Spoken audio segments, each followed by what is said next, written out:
안녕하세요. 세종사이버대학의 오수환 교수입니다. 이번 시간에는요, 2023년도 2회 정보처리 기사 실기를 강의하도록 하겠습니다. 이번 시간도 전 1회와 마찬가지로 한 번에 다 찍기에는 너무 분량이 많아서 절반씩 나눠서 두 번에 걸쳐서 2회 문제를 강의하도록 이렇게 하겠습니다. 자, 문제 1번입니다. C 언어 문제네요. 다음 언어로, C 언어로 구현된 프로그램을 실행시킨 결과가 43125래요. 여기 43125의 출력이 나올 때 처리 조건을 참고해서 괄호에 들어갈 알맞은 식을 쓰십시오라고 하는 이러한 문제가 되겠습니다. 우선 소스 코드를 보니까 소스 코드는 굉장히 간단한데 내용은 그렇게 간단하지 않은 이러한 문제로 보입니다.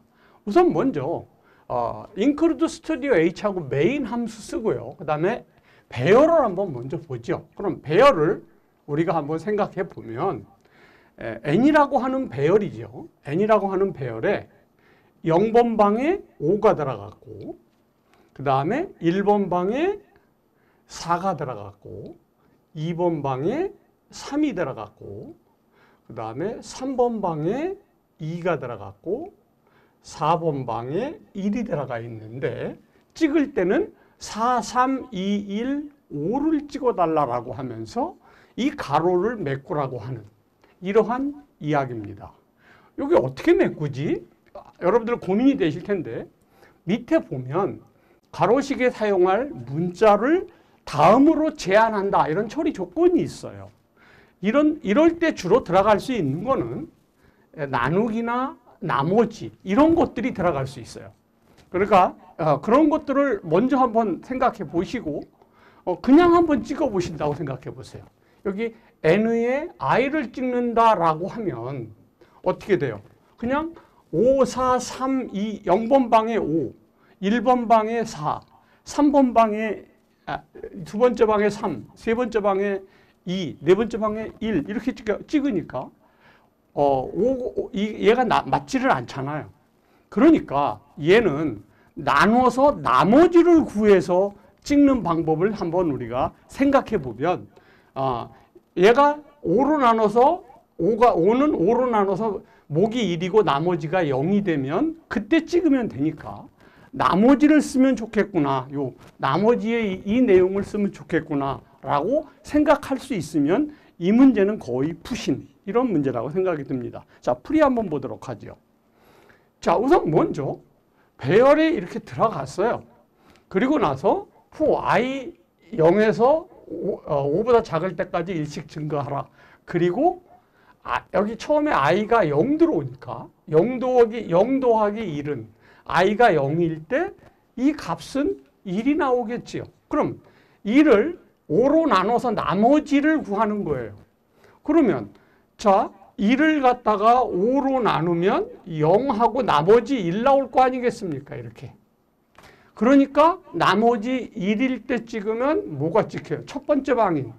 여기 배열이 이렇게 있으면 0번 방에 5가 들어있고 1번 방에 4가 들어있으니까 나머지 1인 얘가 여기 찍히니까 n의 1번이니까 4가 찍힌다. 얘가 찍히겠죠. 그 다음에 두 번째 방에는 뭐가 들어있어요? 3이 들어있잖아요.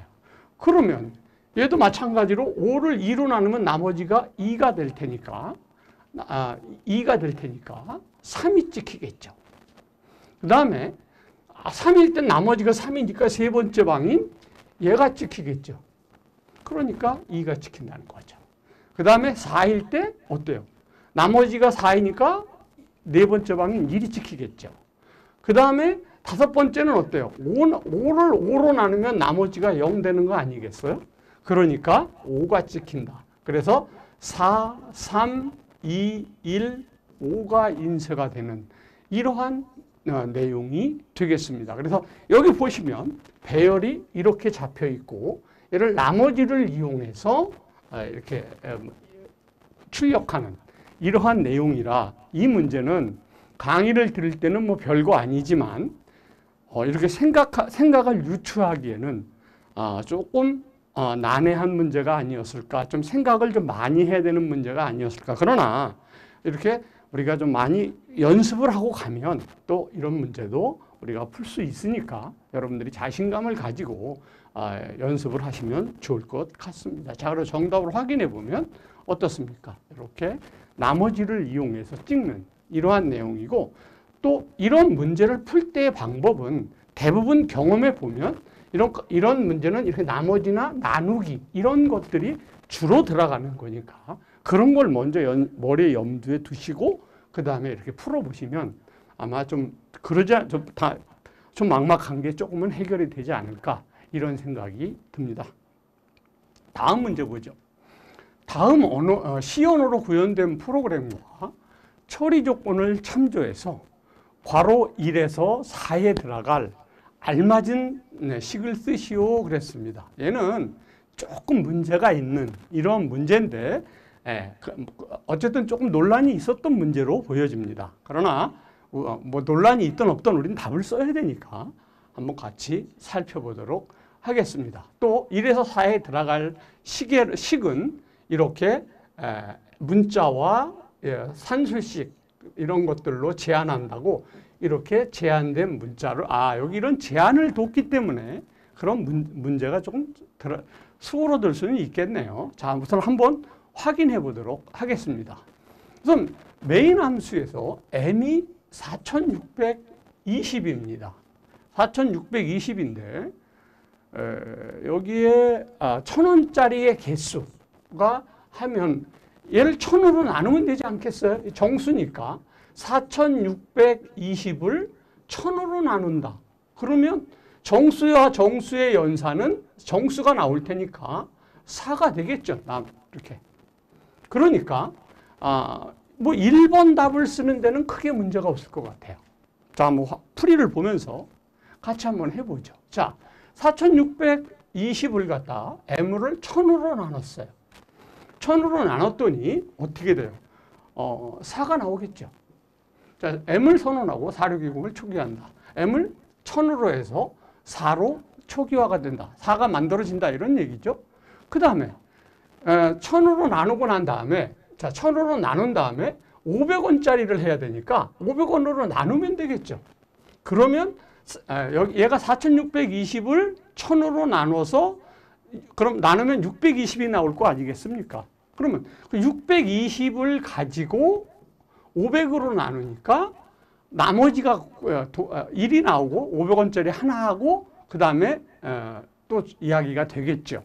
그 다음에 이제 그 다음은 어떻게 돼요? 500원짜리 나눠서 나머지를 가지고 100원으로 나누면 되겠죠.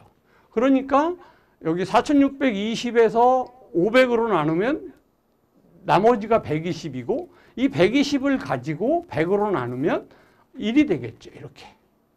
그 다음에 어때요? 4620을 100으로 나눠서 그 다음에 나머지를 구한 다음에 15로 나누면 120에 대한 거니까 1 쓰고 20이 나온다라고 하는 이러한 이야기가 되겠습니다. 그래서 처음에는 m을 1000으로 나눈다. 그 다음에 나머지 1000으로 나눈 다음에 나머지 구한 다음에 500으로 나눈다. 나머지 500으로 나눠서 나머지 구한 다음에 100을 구한다. 100으로 나눠서 나머지 구한 다음에 10으로 나눠서 하면 1000원짜리의 개수와 500원짜리의 개수와 100원짜리 개수, 10원짜리의 개수를 인쇄할 수 있는 이러한 문제니까 요 내용, 요 풀이만 좀 잘 여러분들이 눈여겨보시면, 여기 또 제가 계산까지 해놨으니까 여러분들이 보시면 쉽게 이해할 수가 있을 겁니다.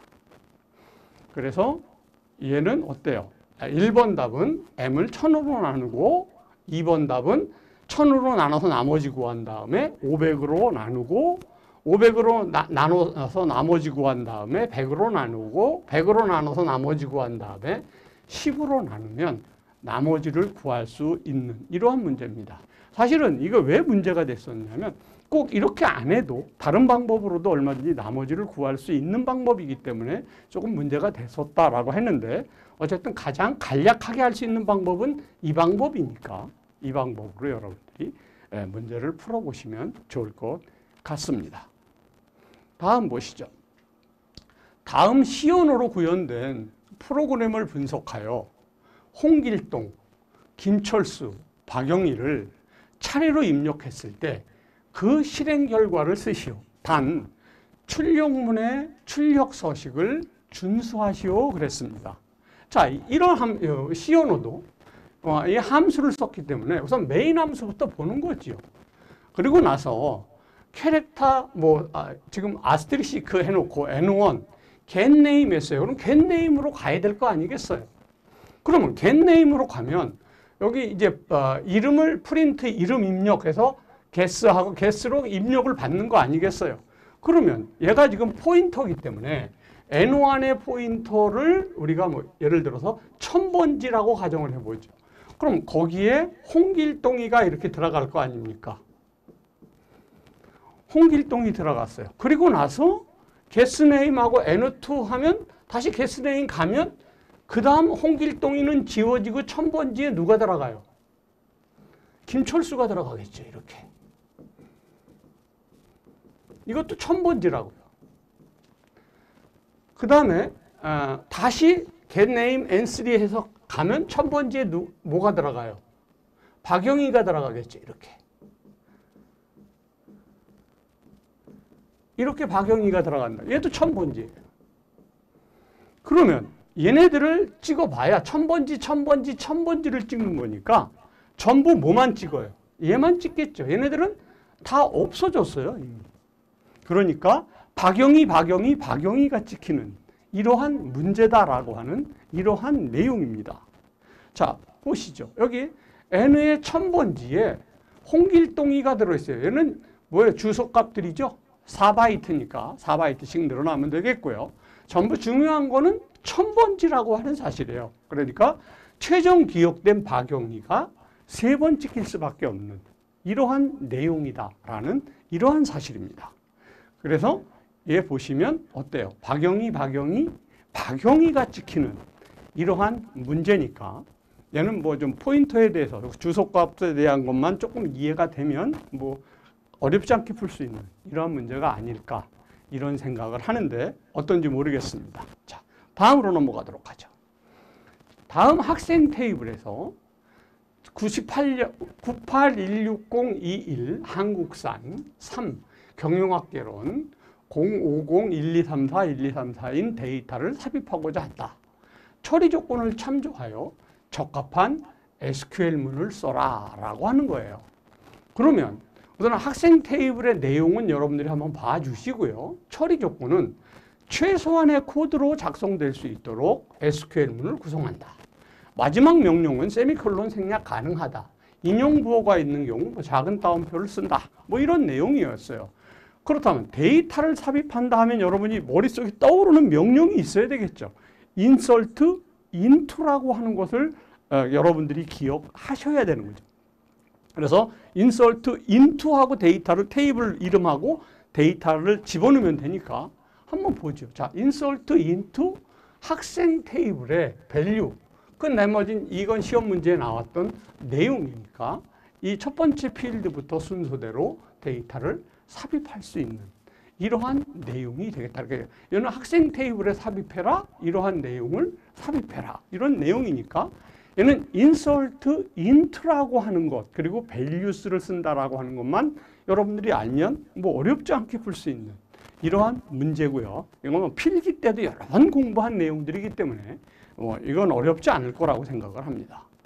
자, 그러면 우리가 문제를 살펴보면 insert into values 하고 여기 insert into 다음에 학생 테이블이 삽입이 돼야 되는 거예요. insert into 하고 여기 학생이라고 하는 게 하나 빠졌네요. 학생 들어가야 되겠죠? 그리고 value 내용을 집어넣으면 이 내용은 뭐 어렵지 않게 풀 수 있는 이런 문제가 아닌가 이렇게 생각이 듭니다.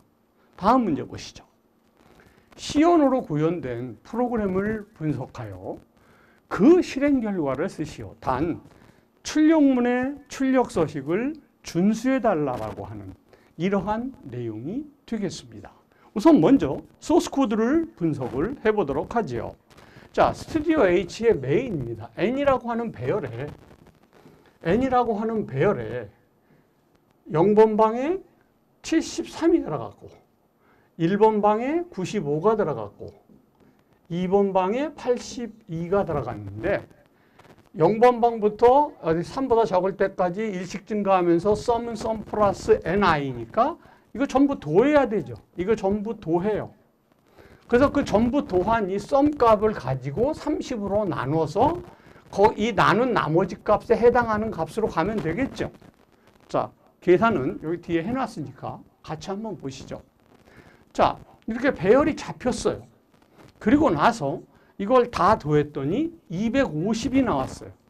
그러면 이 250을 30으로 나누면 8.3333 이렇게 나오지만 얘는 정수형 연산이잖아요. 그러니까 8에 해당하니까 어디로 가야 돼요? 여기로 가야죠. 케이스 8로 가야 되는 거죠. 그래서 케이스 8에 프린트 F니까 B가 인쇄가 되겠죠. 그리고 케이스 7 있어요. 7은 아무것도 없으니까 그냥 넘어가는 거예요. 여기에 만약에 브레이크가 있다면 B만 인쇄하고 끝나는 거지만 아무것도 없으니까 밑에 거 처리해야 됩니다. 그럼 프린트 뭐예요? C니까 C 찍겠죠. 또 프린트 FD니까 D 찍겠죠. 그러면 얘는 어떻습니까? B, C, D가 인쇄가 되는 이러한 내용이죠. 10번에서 마지막에 종료가 되는 이런 내용이니까 얘는 스위치 케이스문의 문법을 아느냐 이걸 물어보는 이러한 문제였습니다. 자, C온으로 뭐 한번 답을 보죠. 어때요? B, C, D가 인쇄가 되는. 그러니까 여기서 여러분들이 중요한 것은 이 세 개를 더해서 30으로 나눈다는 거예요. 이 30으로 나눈 이후에 이 값을 가지고 여기에 해당하는 답이 8이니까 프린트 B를 찍는 거죠.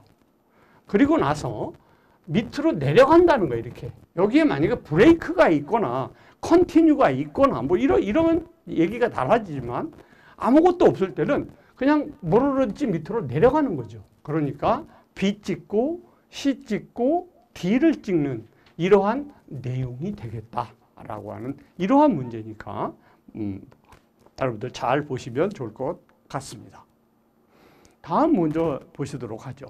화이트박스 테스트의 검증 기준에 대한 다음 설명에 해당하는 용어를 보기에서 찾아 쓰시오 그랬습니다. 화이트박스 테스트에는 개발자의 관점에 개발자 테스트죠.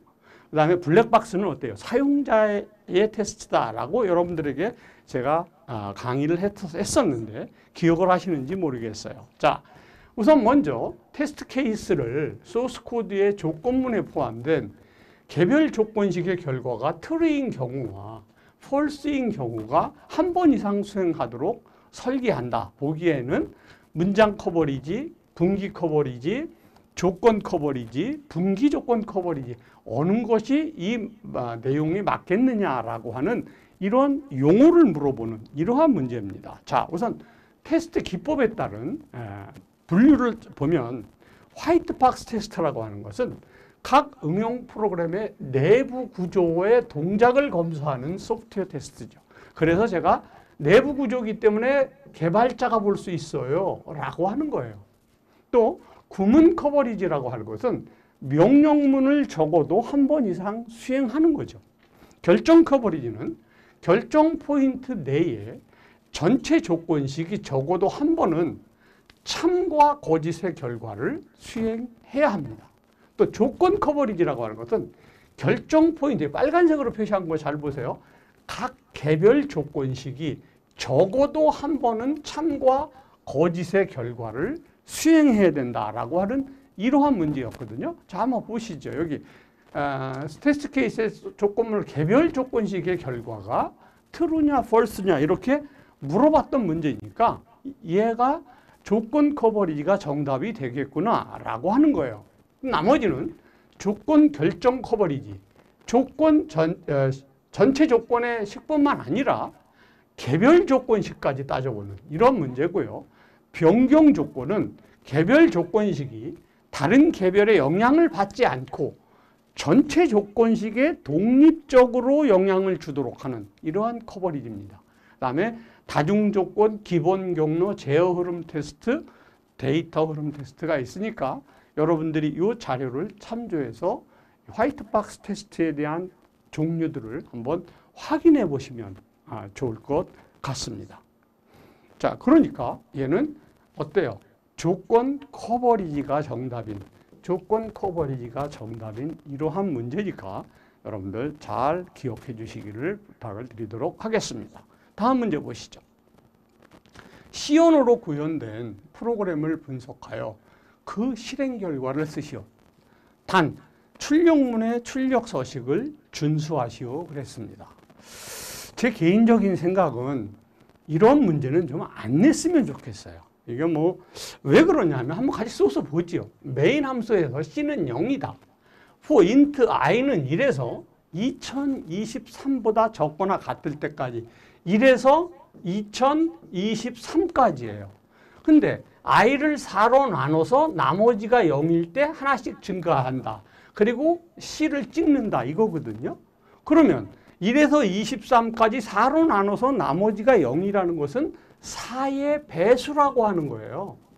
그렇다면 1, 2, 3, 4, 5, 6, 7, 8, 9, 10, 11, 12 이런 식으로 지금 4의 배수를 우리가 어디까지 가야 돼요? 2023까지 가서 일일이 세알려야 된다는 이런 거죠. 물론 조금 머리를 더 쓰면 2023을 4로 나눠 보시면 개수가 나올 거예요. 그러나 뭐 이 알고리즘을 따라 한다면 이게 맞는 거잖아요. 이렇게 세는 게 맞는 거잖아요. 그러니까 이거는 뭐 그냥 4의 배수, 이게 숫자가 예를 들어서 뭐 한 30이나 50이나 이런 정도라면 뭐 괜찮겠는데 무슨 뭐 하는 것도 아니고 2023까지 이거를 돌려서 이 개수를 세알린다. 이게 과연 뭐 이게 기사 수준의 이런 내용들이 맞는가? 제 개인적으로는 그런 의심이 좀 드는 이런 문제인데 뭐 어떻게 하겠어요? 그냥 나온 거니까 우리가 풀어봐야 되는 거라고 생각이 듭니다. 그래서 여기까지의 23까지 4의 배수를 따져주면은요. 4의 배수를 따져주면 505개가 나온대요. 그러니까 여러분들은 혹시 이런 문제가 나온다면 2023을 4로 나누어서 그 정수로만 쓰시면은 요 개수가 나온다라고 하는 거죠. 자, 한뭐 5 하면은 200하고 23에서 5 하면 되지 않겠어요? 505 되지 않겠어요? 그러니까 여러분들이 그렇게 좀 답을 쓰는 요령도 조금 좀 생각을 해봐. 이건 답을 쓰는 요령을 찾는 문제지 사실은 뭐 2023까지 4의 배수의 개수의 알고리즘을 돌리는 문제는 아니라고 생각을 하는데 어쨌든 이런 문제가 나와도 우리는 써야 되니까 많은 연습을 하시면 좋을 것 같습니다. 다음 이게 그건가요? 505가 정답이 된다라고 하는 이런 문제가 되겠습니다. 다음 문제 보시죠. 소프트웨어 데이터에 비정상적인 수정이 감지되면 소프트웨어를 오작동하게 만들어 악용을 방지하는 기술이래요. 해시 함수, 핑거프린터, 워터마킹 등 보안의 요소를 생성하여 소프트웨어를 삽입하고 실행 코드를 란독화하며 실행 시 원본 및 데이터의 확인을 수행함으로써 소프트웨어를 보호하는 이 기술을 가리키는 용어를 물어보는 이러한 문제네요. 자, 확인 한번 해보시죠. 우선 템버 프루핑이다 라고 하는데 검출 시 위변조를 감지하는 걸 템버 프루핑이다 이렇게 얘기해요. 그래서 프로그램에 오작동되지 않도록 막아주는 이러한 기술인데 이 템버 프루핑은 해시 함수와 핑거프린터, 워터마킹 이런 것을 하고요. 내용은 해시 함수는 당연히 일정 크기의 문자열을 생성하죠. 핑거프린터는 배포 시 이용자의 정보를 추구하고요. 워터마킹은 위변조를 방지하기 위해서 워터마킹이 필요하다. 외부 공격을 방어하기 위해서는 원본 비교, 프로그램 체킹, 실행 코드의 난독화 이런 것들이 필요하다라고 하는 이러한 내용이니까 템버 프루핑이다 라고 하는 것 기억해 주시고요. 정답은 템버 프루핑. 그런데 여기에 뭐 별다른 얘기가 없으니까 이렇게 한글로 템버 프루핑 이렇게 쓰시거나 영어로 템퍼 프루핑 이렇게 쓰셔도 상관이 없지만 만약에 반드시 영어로 쓰시오 하면 영어로 쓰셔야 돼요. 또 한글로 쓰시오 그러면 한글로 써야 되는 이러한 내용입니다. 자, 문제 9번 보도록 하겠습니다. 다음 시연어로 구현된 프로그램을 분석하여 그 실행 결과를 쓰시오. 단, 출력문의 출력 서식을 준수하시오. 그랬습니다. 이렇게 보니까 시연어가 굉장히 뭐가 복잡해요. 이렇게 복잡해서 처음 보면 굉장히 좀 당혹스럽겠다라고 하는 이런 생각이 드는데 뭐 어쨌든 이런 문제가 나올수록 우리는 당황하지 말고 뭐부터 찾는 거예요? 항상 메인 함수부터 찾는 거예요. 그리고 나서 into O 그랬어요. 그럼 into가 어디 있는지부터 찾아야 될 거 아니에요. 그럼 여기 있잖아요. void into 이렇게 있잖아요. 그러면 이 넘버는 얼마가 돼요? 5가 되는 거죠. 그리고 풀이 되면 printf 풀이고 아니면 what에서 포인트 플러스 넘인데 여기 보면 이 전역 함수로 포인트가 마이너스 1이란 말이죠. 그러면 마이너스 1에서 1을 증가하면 0 되지 않겠어요? 그러면 그 0에다가 5를 집어넣으라는 거예요. 그 다음에 여기 보면 take라는 게 있어요. take 한번 여기 while empty면 take 뭐 어쩌고 하는데 take에 가보면 empty가 1과 같으면 empty라고 하고 아니면 포인트 마이너스 1을 해줘라 이런 얘기입니다. 여러분들 이걸 보시면서 뭐 느끼는 거 없으세요? 이걸 보고 느낌이 왔다면 얘는 이런 스택 프로그램이구나 라고 하는 거예요. 그러니까 이 into는 삽입하는 거죠. 그 다음에 take는 삭제하는 거죠. 이것만 눈에 볼 수 있으면 이제 따져보지 않아도 답이 나와요. 보세요. 자, 처음에 어땠어요? into 5예요. 그러면 여기 5가 들어갈 거 아니에요. 이렇게. 그 다음에 into 2예요. 그러면 2가 들어갈 거 아니에요. 그 다음에 while문을 돌려서 여기 take가 출력이니까 이 2를 팝시키는 거니까 제일 먼저 2가 찍히겠네요. 이렇게요. 그리고 into 4니까 이제 1은 지워졌죠. 4가 들어가야죠. 또 into 1이니까 1이죠. print take니까 1 찍어야죠. 이렇게. 그 이제 1 팝됐죠. 그리고 나서 into 3이니까 3 들어가죠. print take니까 3 찍겠죠. 또 print take니까 요거 4 나오겠죠. 이제 4까지 나왔어요. 이렇게 4. 그리고 into 6이에요. 그럼 여기 6 들어갈 거 아닙니까? 다 지워진 거죠. 그 다음에 printf take니까 6 찍겠죠. 그리고 printf니까 마지막에 5까지 찍고 종료하는 이러한 문제입니다. 그러니까 얘는 스택이라고 하는 이런 알고리즘을 스택이라고 하는 알고리즘만 알고 있었다면 간단하게 풀 수 있는 오히려 앞에 있었던 문제들보다 훨씬 간단하게 풀 수 있는 이러한 문제입니다. 그래서 여러분들이 필기 때 제가 스택, 큐 뭐 이런 얘기들을 강의해 드렸는데 이 소스 이렇게 오늘 소스 코드로 구현을 해서 문제가 출제가 됐네요. 그러니까 이런 문제들은 좀 침착함을 가지고 풀어보시면 뭐 어렵지 않게 풀 수 있지 않을까 이런 생각을 드는데 한번 같이 보시도록 하겠습니다. 자, 우선 먼저 여기 포인터가 마이너스 1이다 라고 하는 거예요. 그래서 마이너스 1로 하고 배열의 이름은 이즈왓으로 이렇게 배열을 선언하지요. 그리고 into 5로 가서 데이터를 삽입하지요. 또 into 5에 가서 5라는 데이터가 이렇게 들어가고 into 2가 이렇게 들어가는 거죠. 그래서 이 empty라는 게 뭐예요? 이 5까지 다 빠져나왔으면 종료하라는 거죠. 리턴 제로 해줘. 이거 아니겠어요?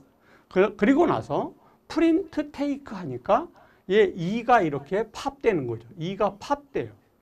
또 into 4 하니까 여기 4가 이렇게 되겠고 into 1 하니까 1이 이렇게 들어가는 거죠. 프린트 테이크 하면 얘가 팝되는 거죠. 그럼 1 되겠죠. 그리고 나서 into 3이니까 여기 3 들어가죠. 프린트 테이크 하니까 3 찍고 팝되는 거죠. 여기 팝이 되는 거죠. 프린트 테이크 하면 4가 팝되는 거죠. 이제 이렇게. 그리고 into 6 하면 6이 들어오는 거죠. 프린트 테이크 하면 6이 팝되는 거죠. 프린트 테이크 하니까 5가 팝돼서 2, 1, 3, 4, 6, 5 이렇게 결과가 출력되는 이러한 문제다. 그리고 이제 1과 같으면 엠퍼티를 찍고 아니면 다 끝났으면 리턴 제로의 값을 반환하고 종료하는 이러한 문제입니다. 어떻습니까? 보기는 되게 복잡하지만 우리가 이 알고리즘을 조금이라도 분석할 수 있었다면 뭐 어렵지 않게 풀 수 있는 이런 문제가 아닌가 이렇게 생각이 듭니다. 확인해 보도록 하죠. 자, 그래서 답을 보면 2, 1, 3, 4, 6, 5가 되겠다라고 하는 이 내용이라 여기서 이 내용만 잘 보시면 여기서부터 내용을 잘 보시면 데이터의 삽입과 데이터의 푸시죠. 데이터의 푸시와 팝이 되는 과정들을 우리가 살펴볼 수 있었다라고 하는 이러한 스택 알고리즘으로 자료 구조의 스택을 C원으로 구현한 이러한 문제였으니까 제 개인적으로 볼 때는 굉장히 괜찮은 문제다 이런 생각이 듭니다. 자, 다음 문제 보시죠. 다음은 데이터베이스 구축까지의 과정을 나열한 것이다. 괄호 1에서 5번에 들어갈 알맞은 용어를 써십시오라는 거예요. 그러면 우선 먼저 보기를 봐야 되겠죠. 보기에서 찾아 써야 되기 때문에 보기의 개념적 설계, 데이터베이스 구현, 물리적 설계, 요구 조건 분석, 인터페이스 설계, 논리 스케마 설계, 논리적 설계, 트랜잭션 작성 이런 얘기들이 있어요. 우선 먼저 데이터베이스를 하기 위해서 제일 먼저 요구 조건 분석이 무조건 제일 먼저 들어가야 되겠죠. 요구 조건 분석이 끝나고 나면 개념적 설계를 하고 개념적 설계가 되면 논리적 설계하고 그 다음에 물리적 설계하고 그 다음에 구현하는 거잖아요. 한번 살펴보도록 하겠습니다. 자, 우선 먼저 요구 조건을 분석하는 거죠. 이거 필기 때도 다 공부한 내용 아닙니까? 그 다음에 개념적 설계하는 거예요. 이 개념적 설계가 뭐죠? ER 다이어그램 그리는 거 아닙니까? ER 다이어그램 그려서 현실 세계에 있는 내용들을 컴퓨터로 옮기기 위해서 설계하는 거죠. 그 다음에 개념적 설계가 끝나고 나면 논리적인 설계를 해서 트랜잭션 인터페이스를 설계하는 거죠. 그리고 이제 저장 장치에 집어넣기 위해서 물리적 설계를 하는 거죠. 저장 레코드 양식을 설계하고 구현하는 이러한 과정들을 걸쳐서 이 과정을 물어보는 이러한 문제니까 얘는 뭐 필기 때도 많이 나왔던 문제니까 뭐 여러분들이 잘 쓰실 수 있을 거다 이런 생각이 드는데 어떻습니까? 요구 조건 분석하고 개념 설계하고 논리적인 설계하고 그 다음에 물리적인 설계 데이터베이스의 구현이다라고 하는 이러한 내용까지 우리가 확인을 해볼 수 있는 이러한 문제입니다. 그래서 이걸 좀 쉽게 외우려면 이러세요. 개논물이다.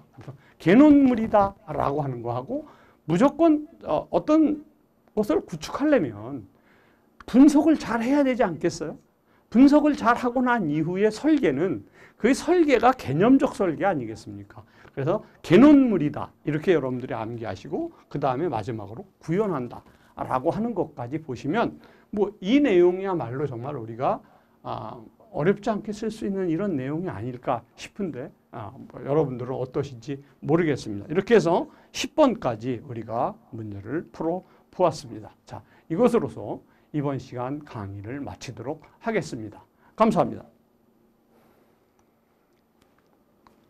안녕하세요. 세종사이버대학의 오수환 교수입니다. 이번 시간은요. 지난 시간에 이어서 2023년도 2회 11번부터 문제를 풀어보도록 이렇게 하겠습니다. 자, 11번입니다. 디자인 패턴에 대한 다음 설명에서 괄호 1, 2에 들어갈 내용을 써달라라고 하는 이러한 내용입니다. 자, 괄호 1, 2에 들어갈 알맞은 용어를 보기에서 찾아서 써달라는 거예요. 얘는 지금 여러분 기억나시나 모르겠어요. 1회 때도 출제가 됐던, 물론 똑같은 답은 아닙니다만은 디자인 패턴에 대한 이야기. 그때는 플락시가 출제가 됐었는데 이번에는 다른 내용이긴 하지만 똑같은 내용이라고 보셔야죠. 자, 우선 예문을 보니까 하나의 객체를 생성하면 생성된 객체를 어디선든 참조할 수 있지만 여러 프로세서가 동시에 참조할 수 없는 패턴으로 불필요한 메모리 낭비를 최소화한다. 싱글톤에 대한 이야기를 지금 이야기하고 있는 거 아닙니까? 다음에 각 클래스들의 데이터 구조에서 처리 기능을 분리해서 별도로 구성함으로써 클래스를 수정하지 않고도 새로운 연산의 추가가 가능하도록 한 이러한 얘기인데 얘는 지금 뭐 방문자에 대한 얘기하는 거 아닙니까? 여기 비지터에 대한 이야기를 지금 이야기하고 있어서 우리가 한번 강의 자료를 보시면 이 디자인 패턴이라고 하는 것에는 생성 패턴과 구조 패턴과 행위 패턴이 있다. 이건 이제 강의 자료들은 우리가 너무 많이 강의한 거라 여러분들이 참조만 하고 넘어가셔도 될 것 같아요.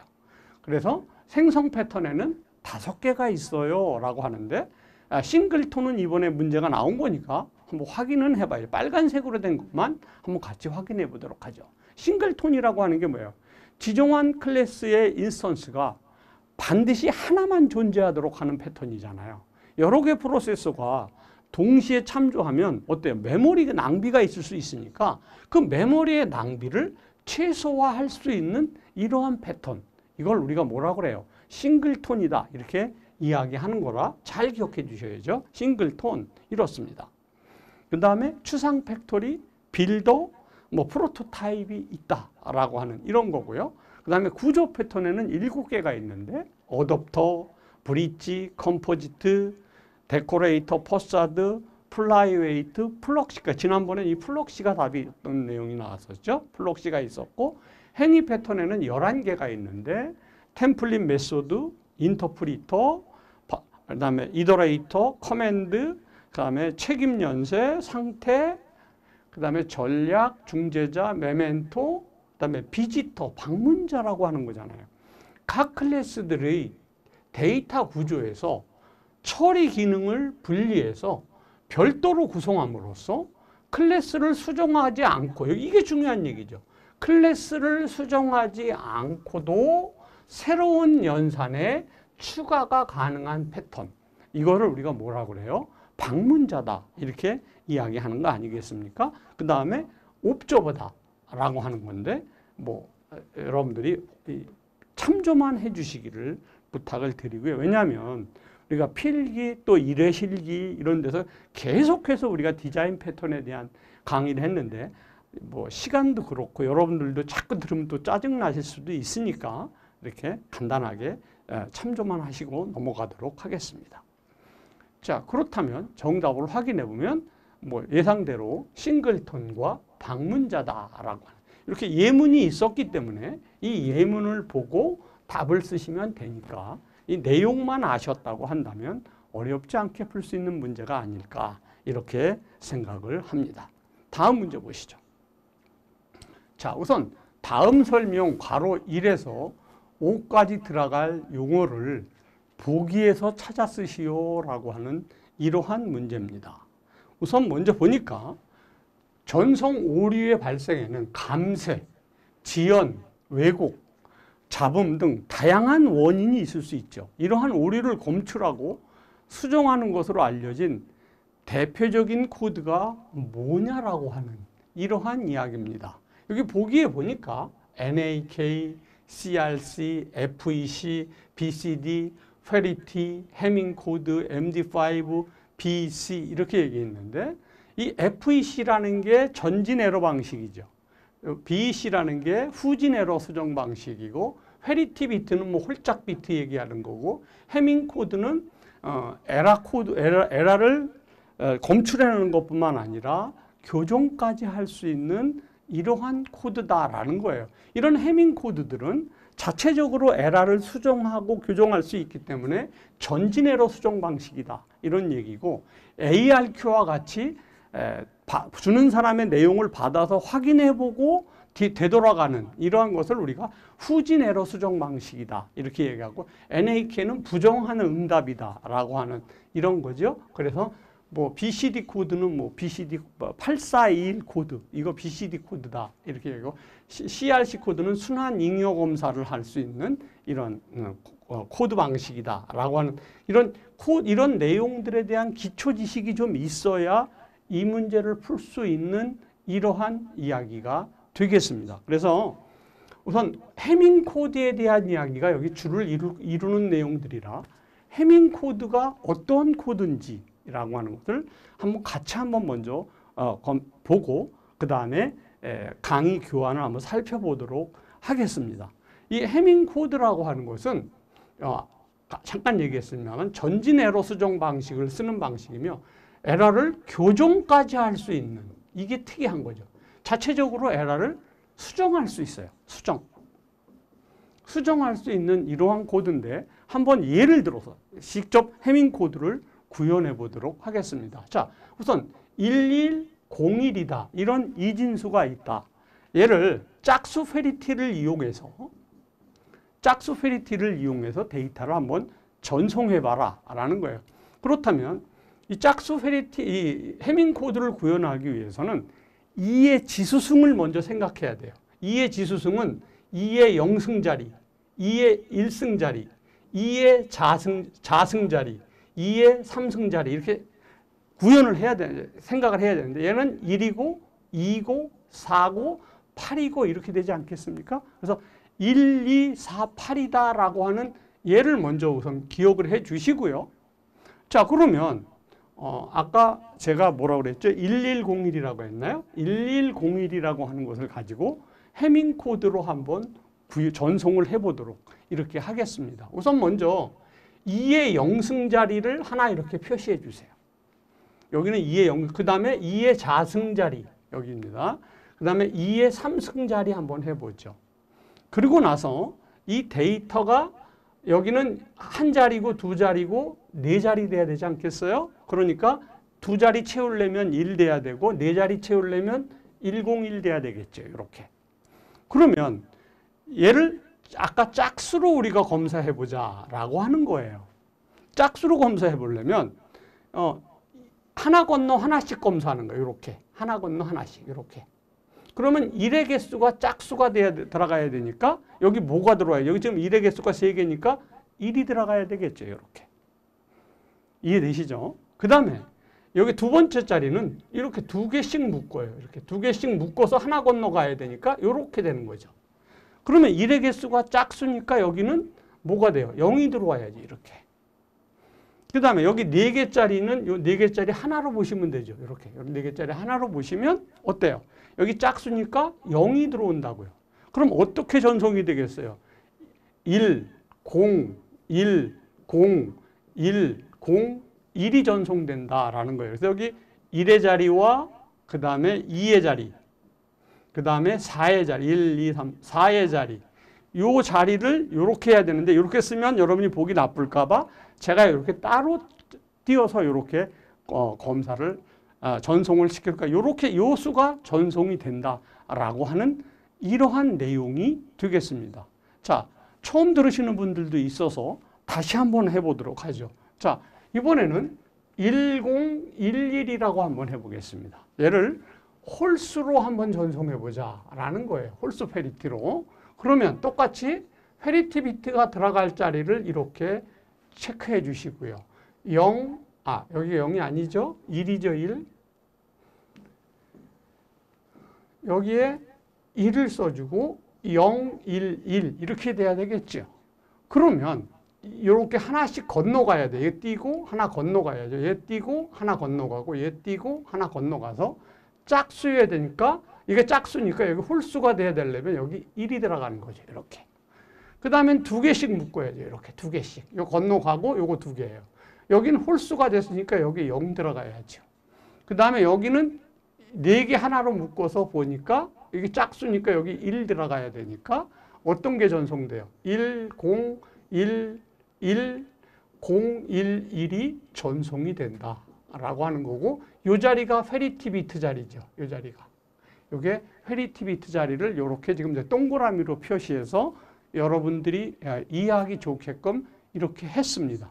그렇다면 우선 여기다 이 1011이다. 얘를 가지고 지금 한번 우리가 에러를 한번 내볼게요.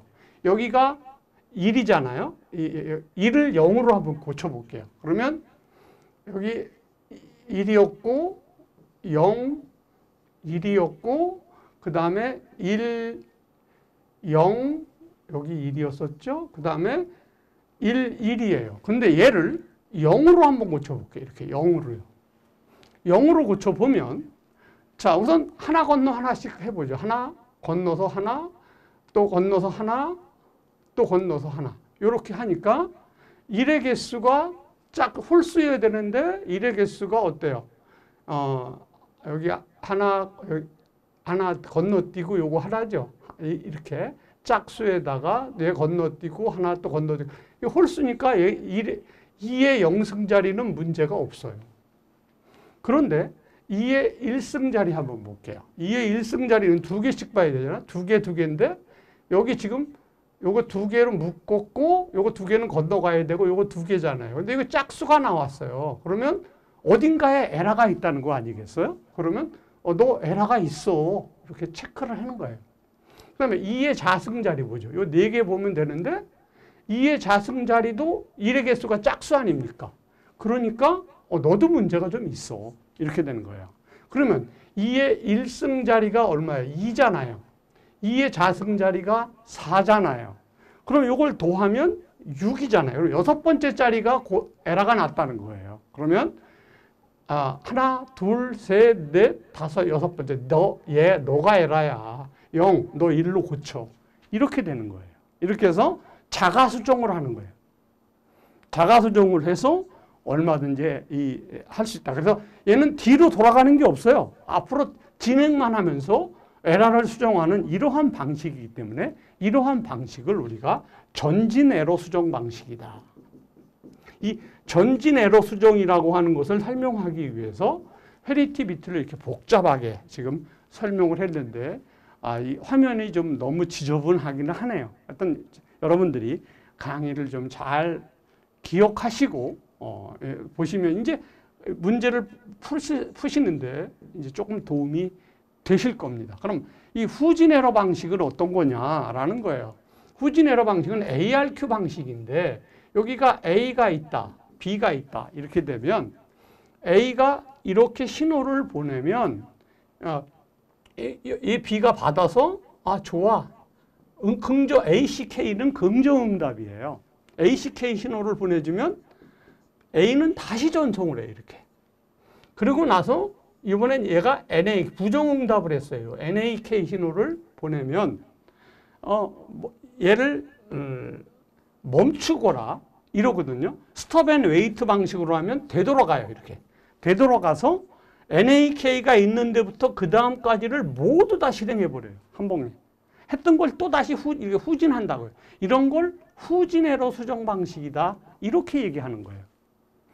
그래서 전진 에러 수정 방식의 가장 대표적인 해밍 코드와 후진 에러 수정 방식의 가장 대표적인 ARQ 방식에 대한 이야기를 시간이 없기 때문에 짧게 설명을, 이게 정규 수업 시간이라면 뭐 좀 길게 설명을 하겠습니다만은 뭐 문제풀이 강의에서 더 이상 길게 설명하기는 좀 어려워서 짧게 설명을 좀 드렸습니다. 자, 강의 교환 보시죠.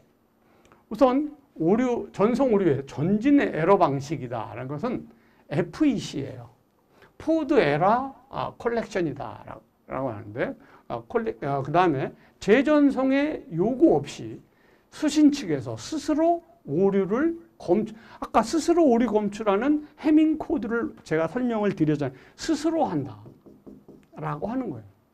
에러 발생할 경우 송신 측에 통보하지 않아요. 그리고 오류 정정을 위한 제어 비트가 추가되어 있어 효율이 떨어지죠. 여기 가장 대표적인 게 해밍 코드고 상승 부호 코드가 있다라고 하는 거예요. 후진 에러 수정 방식은 역방, 뒤로 되돌아가는 거예요. 송신 측의 재전송을 요구하는 건데 CRC 방식이라고 하는 거. 그 다음에 ARQ 요거예요. 이런 방식들이 전부 어때요? 후진 에러 수정 방식이다. 이걸 우리가 BC다. 이렇게 이야기를 하는 이러한 내용이 되겠습니다. 그래서 여러분들이 전진 에러 수정 방식에는 해밍 코드가 있다. 또 해밍 코드 전송 어떻게 하는 건지 제가 자세하게 강의를 해드렸으니까 여러분들이 그걸 참조해서 기억하십시오. 자, 회리티 비트는 홀짝 비트죠. 그래서 우리가 홀수 그러면 ODD 이렇게 얘기하고 짝수 그러면 이분 이렇게 얘기하고 홀수를 기수라고도 하고 이분을 우수라고도 해요. 그러니까 이런 용어들도 좀 기억할 필요가 있습니다. 전송 페리티에 1비트의 페리티 검사를 해서 홀수 짝수 이걸 검사하는 거예요. 그래서 홀수 짝수를 검사한다. 그 다음에 순환 잉여 검사, 순환 중폭 검사라고도 얘기를 하죠. 다항식 코드를 사용해서 에러 발생 유무를 판별하고요. 얘는 중요한 게 다항식 코드를 씀으로써 집단 에러를 수정할 수 있다. 집단 오류를 검출할 수 있다라고 하는 이러한 이야기입니다. 그 다음에 블록섬 체크가 있고요.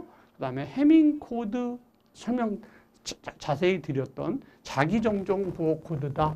페리티 비트를 이용해서 수정까지 한다라고 하는 이러한 내용입니다. 자, 그러면 우선 보시죠. 자, 우선 먼저 1번은 무슨 코드 방식은 데이터를 오류를 검출하고 교정까지 한다고 하잖아요. 교정까지 하니까 당연히 뭐예요? 해밍 코드죠. 해밍 코드다라고 하고 이 해밍 코드 방식은 수신 측의 오류를 정조하는 뭐예요? 얘는 전진 에러 수정 방식이다. FEC가 되는 거죠. 전진 에러 수정 방식은 데이터 전송 과정에서 오류가 발생하면 송신 측의 재전송을 요구하는 후진 에러 수정 방식과는 달리 후진 에러 수정 방식이죠.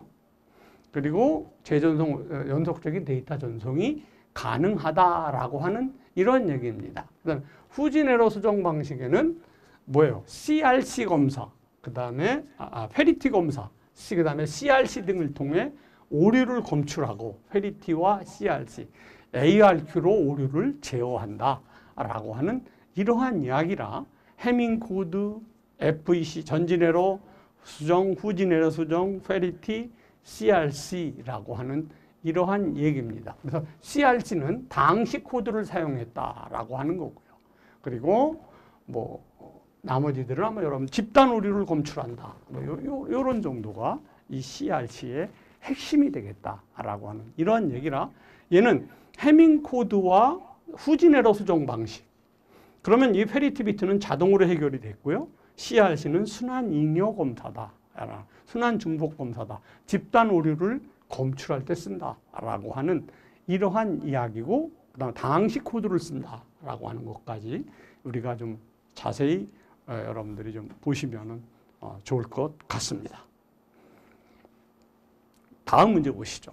HDLC에 대한 문제가 나왔네요. 자, HDLC에 대한 다음 설명에서 괄호 1번에서 5번에 들어갈 내용을 써라라고 하는 거예요.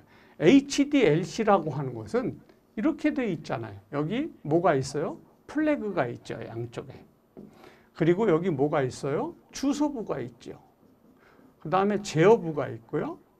그 다음에 정보부가 있고 그 다음에 뭡니까? 에러를 체크하는 에러 체크부가 있죠. 그래서 이 양쪽의 플래그 신호부터 시작을 해서 이 내용을 보는데 자, HDLC는 비트 위주의 프로토콜이죠. 각 프레임의 데이터의 흐름을 제어하고 오류를 검출할 수 있는 비트열을 삽입해서 전송해요.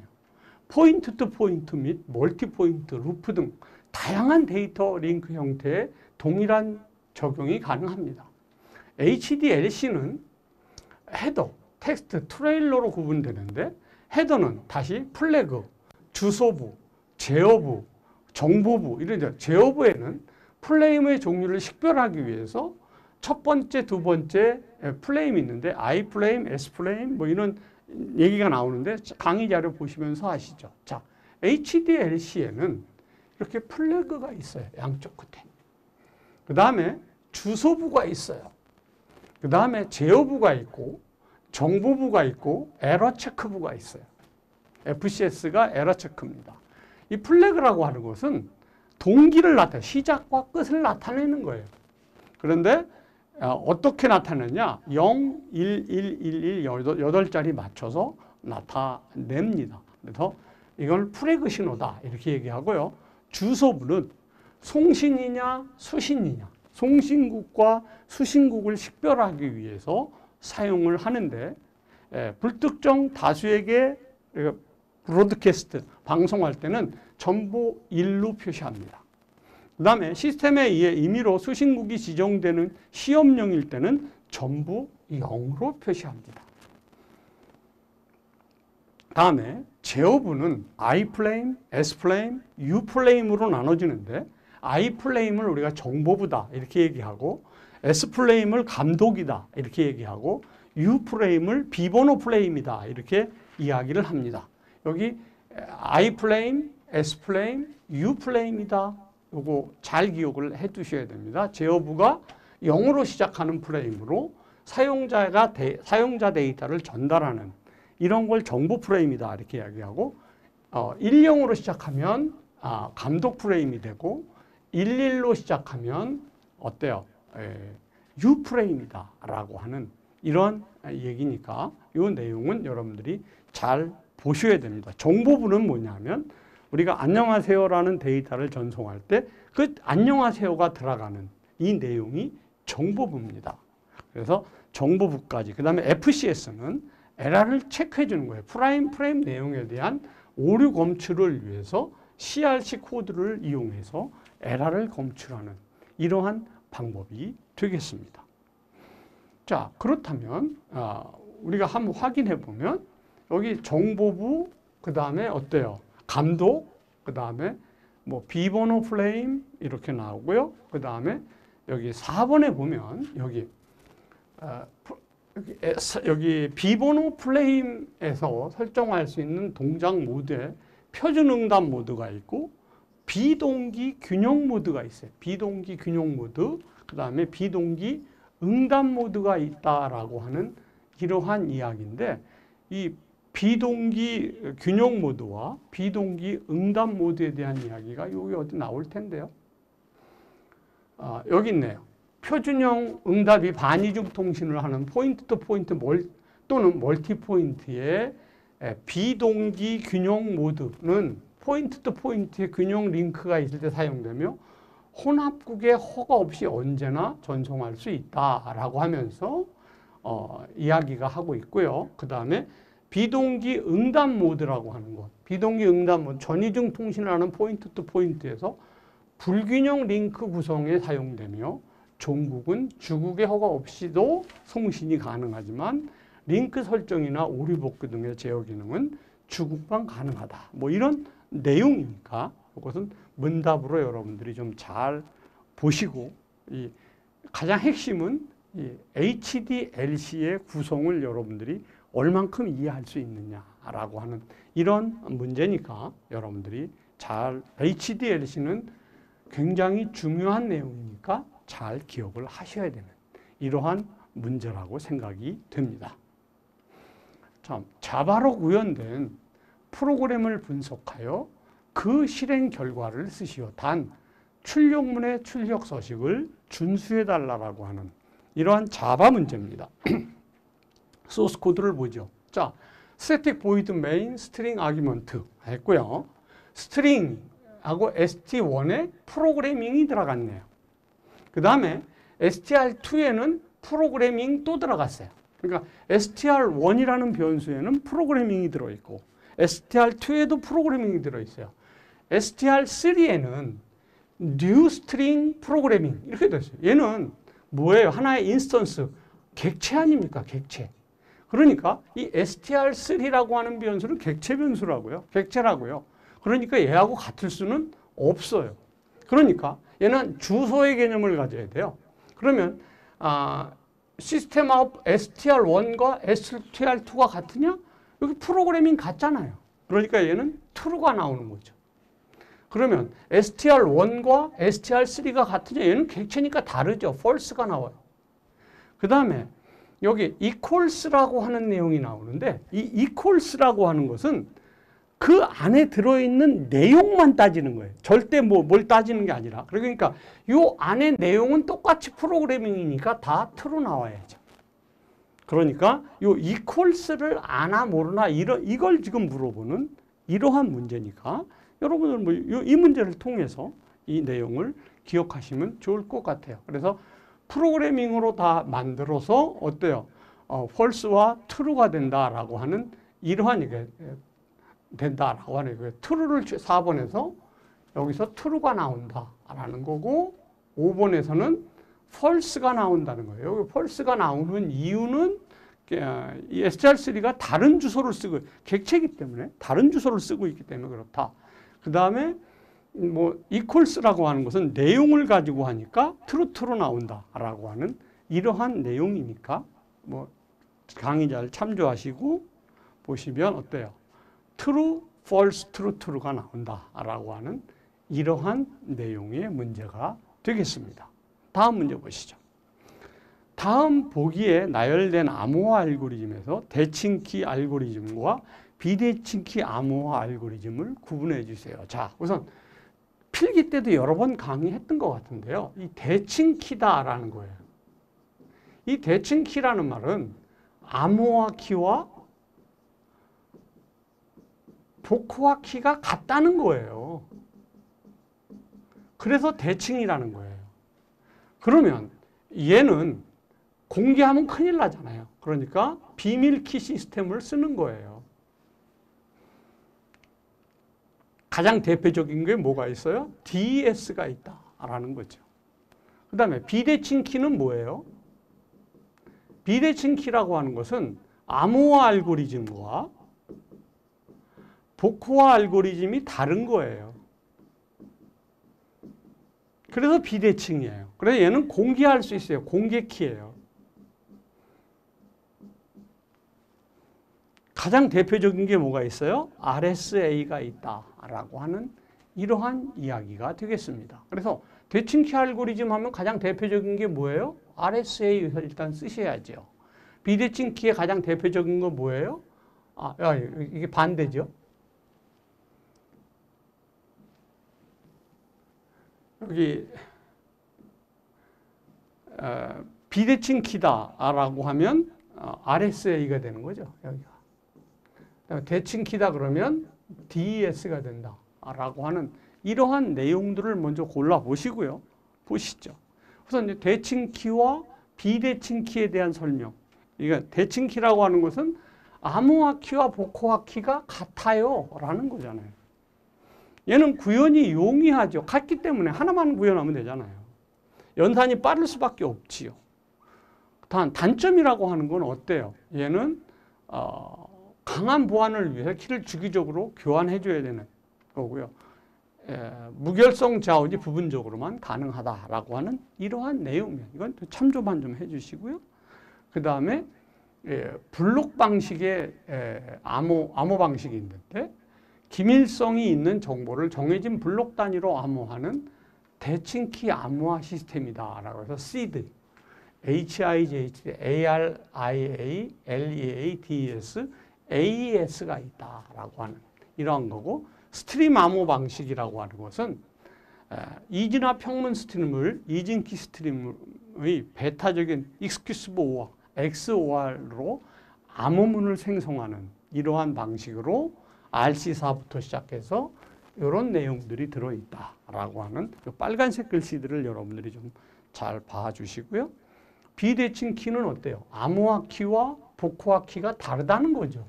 그래서 가장 대표적인 게 RSA다. 그다음에 DP-헬반, 타원 곡선 뭐 이런 것들이 있고요. 장점으로는 키 분배 및 키 관리가 용이하고요. 단점으로는 느리다는 거예요. 왜? 따로따로 구현을 해야 되니까 느릴 수밖에 없는 이런 내용이 되겠습니다. 자, 그러면 대칭키 암호화 알고리즘에는 이런 내용들이 들어있고요. 비대칭에는 이런 내용이 들어있다라고 하는 이러한 사실이야. 얘는 뭐 암기하는 수밖에 없는 이런 거니까 여러분들이 잘 암기를 해주시고, 대칭키와 비대칭키의 차이점들은 여러분들이 잘 이해를 좀 해주시면 좋을 것 같습니다. 다음 보시죠. 암호화 알고리즘에 대한 다음 설명에 가로에 들어갈 알맞은 말을 써주십시오라고 하는 이러한 내용이 되겠습니다. 자, 우선 먼저 보시죠. 무엇은 임의의 길이의 입력 데이터나 메시지를 고정된 길이 값이나 키로 변환하는 알고리즘으로 복화가 거의 불가능한 일방향 함수이다. 무결성 검증을 위해 사용될 뿐만 아니라 정보보호의 다양한 분야에 활용되는 SHA 시리즈, 이거 해시 얘기하는 거네요. MD5, 다음에 NASH, 이런 것들이 있다라고 이야기를 지금 하고 있어요. 해시에 대한 이야기를 하고 있는데, 자, 해시는 입력 데이터를 고정 길이 데이터로 변하는 거예요. 다른 말로 해시 값을 해시 코드, 체크섬이라고도 해요. 이러한 해시는 해시 함수에 의해서 얻어지는 거예요. 간단하게 말하면 데이터 키의 값이 해시 함수를 통해서 변환되는 이런 정수가 되는 거죠. 이렇게 정수로 변환된 해시는 배열의 인덱스라든지 그다음에 메모리의 주소값이라든지 이런 것들을 저장하거나 검색할 때 활용하는 이런 거고요.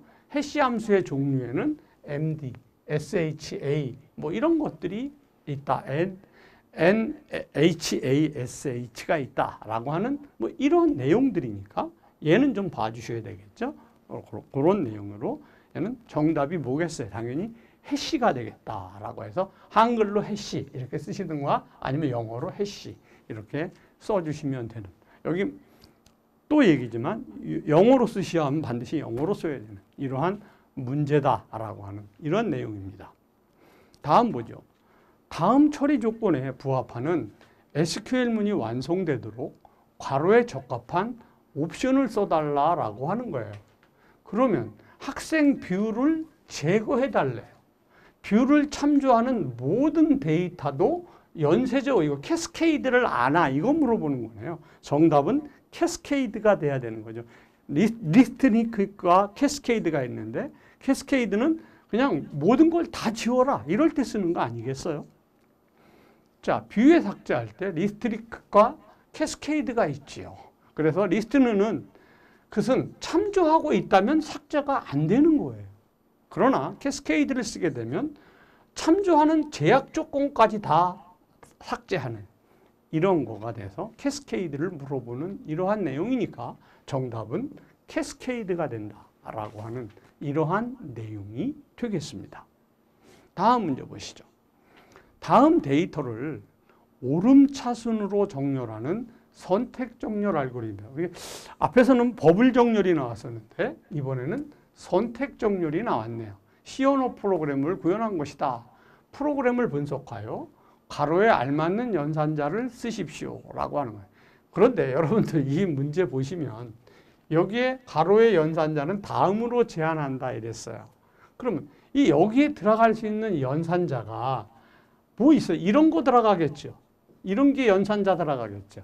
이런 연산자 말고는 들어갈 게 없잖아요. 그런데 지금 얘가 뭘 하는 거예요? 오름차순으로 정렬해야 되잖아요. 그러니까 크냐 작냐를 물어봐야 되는 거예요. 아니면 크거나 같다, 작거나 같다 이렇게 해야 되는 거죠. 그래서 얘는 이렇게 크다 해놓고 이게 뭐 하는 거예요? 이게 스왑하는 거예요. 교환하는 거 아니에요. 서로 데이터를 교환하는 이러한 내용이란 말이죠. 그러니까 답은 의외로 여러분들이 쉽게 쓸 수 있는 내용으로 보여져요. 오름차순 할 때 큰 게 뒤로 가야 되잖아요. 그러니까 이 크면 바꿔야 되는 거잖아요. 이게. 작으면 바꾸면 내림차순 되는 거니까. 그러니까 답은 이렇게 써야 되겠죠. 아니면 이렇게까지도 볼 수 있는데 이렇게까지도 볼 수 있는데 내용을 한번 살펴보시죠. 자, 우선 먼저 2라고 하는 배열이 이렇게 들어가겠죠. 그리고 나서 얘네들을 얘가 지금 선택 정렬이니까 선택 정렬은 이렇게 비교하는 거예요. 이렇게 비교하는 거거든요. 이렇게 비교하니까 여기 우선 2번부터 보죠. 2번에 여기 size of E다. 이게 무슨 소리냐면 이 배열의 크기를 나타내는 거예요. 그러니까 얘가 정수형이니까 4바이트잖아요. 그러면 하나, 둘, 셋, 넷, 5개니까 곱하기 5에서 여기 20 나올 거 아닙니까? 그럼 사이즈 오프 2의 0번째 방 이거 4 아닙니까? 그럼 20을 4로 나누면 5가 되니까 이 배열이 하나, 둘, 셋, 넷, 5개가 돼. 그러니까 저 n은 배열의 요소를 구하기 위해서 2번을 쓴 거죠. 그래서 여기 2번 n을 선언하고 2의 배열의 크기를 2의 0으로 나눈 값으로 초기화해서 5가 반환이 되는 이러한 이야기가 되는 거예요. 그래서 이제 이 선택 정렬은 이렇게 비교하는 거라고 제가 말씀드렸잖아요. 그래서 비교해 나가면서 이걸 교환해 나가는 이러한 문제 아니겠습니까? 교환해 나가는 거니까 당연히 연산자는 얘가 들어가야죠. 얘는 이 비교 연산자를 여기 만약에 뭐 같은 값이 있었다라고 한다면 이것도 맞아야 되는 거죠. 그러나 여기 지금 뭐 같은 값 처리하란 말 없으니까 뭐 요거 이렇게만 처리하면 되는 이러한 내용이 돼서 뭐 여러분들이 선택정렬이라고 하는 또 오름차순이라고 하는 단어만 알면 이 안에 들어가는 내용은 뭐 어렵지 않게 풀 수 있지 않았을까 이런 생각이 드는데 모르겠습니다. 어쨌든 선택정렬, 버블정렬 조금 더 공부하시면 퀵정렬까지는 우리가 반드시 시험에 나온다 이런 생각을 가지고 공부를 하고 들어가셔야 되는 이러한 내용이라고 보여집니다. 다음 넘어가도록 하겠습니다. 그래서 얘는 정답은 얘가 되는 이러한 내용이 되겠습니다. 다음 파이썬으로 구현된 프로그램을 분석하여 그 실행 결과를 쓰시오. 단 출력문의 출력 서식을 준수해달라고 하는 얘는 지금 이 슬라이스 하는 내용을 아느냐라고 하는 거예요. 자, 그런 A라고 하는 것은 엔지니어링 인포메이션 프로그래밍 이런 내용이 들어있어요. 그러면 얘는 무슨 소리냐면 앞에서부터 3개예요. 그러면 ENG가 되겠죠. 그러니까 0, 1, 2까지 여기 n-2까지니까 2까지니까 ENG가 되는 거예요. 얘는 4번째, 5번째 해달라요. n-1까지 가야 되니까요. 그럼 0, 1, 2, 3, 4니까 요거가 되겠죠. n2 이렇게 되겠죠. 얘는 29번째부터 끝까지니까 이거 다 쉬어야 돼요. 하나, 둘, 셋, 넷, 다섯, 여섯, 일곱, 여덟 빈칸도 쉬어야 돼요. 9, 10, 11, 12, 13, 14, 15, 16, 17, 18, 19, 20, 21, 22, 23, 24, 25, 26, 27, 28, 29까지 쉬었나요? 제가 잘못 쉬었나요? 하여튼 끝에 요 ing가 돼야 돼요. 29. 그래서 여기 9번째부터 끝까지 ing가 된다. 그래서 eng, n이 ing를 다 더하면 eng, n이 ing를 찍는 이러한 내용이에요. 강의 교원 한번 보시도록 하죠. 자, 우선 A-3이니까 이렇게 되는 거죠. 요거 A-3이 진짜 A-3이니까 요거 얘가 된다. 그 다음에 네 번째부터 여기까지 5까지 가야 되니까 N이가 된다. 29번째부터니까 여기 ing가 된다. 이렇게 된 거예요. 끝까지 여기 ing가 된다. 그래서 이걸 다 더하면 엔지니어링 이렇게 된다. 그래서 그 이 값을 찍으면 이 결과가 출력이 된다라고 하는 뭐 비교적 간단한 문제죠. 자, 그래서 정답은 이렇게다. ENGNG, ING다라고 하는 것이 출력되는 이러한 내용이다라고 하는 이러한 내용이 되시겠습니다. 다음 보시죠. 애플리케이션 테스트에 관한 다음 설명에서 괄호 1, 2에 들어갈 알맞은 용어를 쓰시오라고 하는 거예요. 자, 우선 하향식 통합 테스트는 상위 모듈에서 하위 모듈로 통합하면서 테스트하는 기법이다. 깊이 우선이나 너비 우선을 사용하며 주요 모듈의 종속 모듈. 자, 하향식 뭐였어요? 이거 필기에도 여러 번 스탑이다 얘기했잖아요. 상향식 뭐였어요? 드라이버 아니에요. 스탑과 드라이버 물어보는 문제네요. 그러니까 상향식은 통합 테스트 프로그램을 하이 모듈에서 상위 모듈로 통합해 올라가면서 하는 거냐. 테스트하는 기법으로 하이 모듈을 클러스터로 결합하며 상위 모듈에서 데이터 입출력을 확인하기 위해 더미 모듈인 드라이버를 작성한다는 특징이 있다. 그러니까 스탑과, 그러니까 하향식은 스탑이다, 상향식은 드라이버다. 이것만 알면 뭐 간단하게 풀 수 있는 문제였던데요. 자, 그래서 스탑은 하향식을 테스트하는 거예요. 라는 거예요. 드라이버라고 하는 것은 상향식을 하는 거예요. 상향식으로 진행해 나가는 것이 뭐예요? 드라이버다.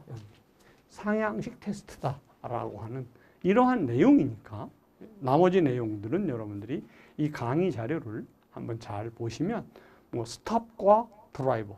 이 스탑과 드라이버는 필기, 실기 가리지 않고 잘 많이 나오는 내용이니까 여러분들이 이 스탑과 드라이버의 더미 모듈 이거 잘 기억하시고 암기하셔야 되는 이러한 내용이니까 여러분들이 잘 기억을 해 주시기를 부탁드리도록 하겠습니다. 자, 그러면 정답이 뭐예요? 스탑이다. 그 다음에 드라이버다 라고 하는 이러한 내용이니까 여러분들이 확인해 보시고 정리하셨으면 좋을 것 같습니다. 자, 이것으로서 이번 시간 강의를 마치도록 하겠습니다. 감사합니다.